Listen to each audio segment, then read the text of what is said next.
Every country has a border, but few stop to think how those lines were drawn, or how often they moved.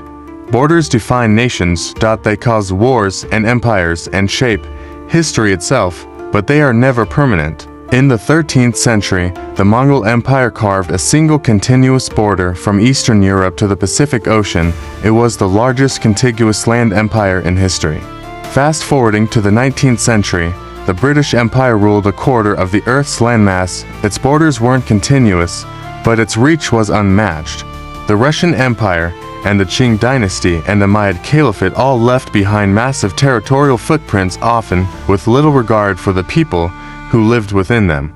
Two world wars redraw the map of Europe and the Middle East with brutal force. The collapse of the Austria-Hungary, Ottoman and German empires. After World War I changed many borders. Some were based on ethnicity, and many weren't. In 1947, British India was split into India and Pakistan, a border that caused the largest mass migration in human history. The next year, Israel declared independence, leading to a series of shifting contesting lines still unresolved today. Africa was carved by the European powers in a matter of decades. Borders were drawn, with rulers splitting ethnic groups, uniting enemies.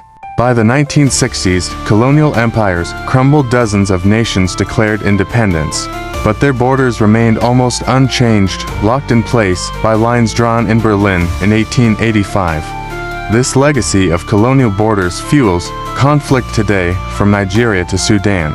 In 1991, the Soviet Union collapsed, and the world gained 15 new nations in a single moment. Borders once buried beneath the red expanse of the USSR remerged. Kazakhstan, Ukraine, Georgia, the Baltics, new nations, ancient lands. At the same time, Yugoslavia tore itself apart. Borders splintered through war, not diplomacy, and in Germany a border vanished. The Iron Curtain fell, and East and West became one again.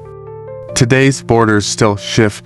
Some are born through peace, like South Sudan in 2011, others through war, like Russia's annexation of Crimea. Some are frozen in time, like the demilitarized zone in Korea, a relic of a war that never truly ended. Others are paper borders, only, like Taiwan, seen one way by the world and another by China. Borders are lines on a map, but behind every line, there's a story of conquest, survival, revolution, and identity. They seem permanent until they aren't. The world you see today, just a snapshot, a frame in a film still being written.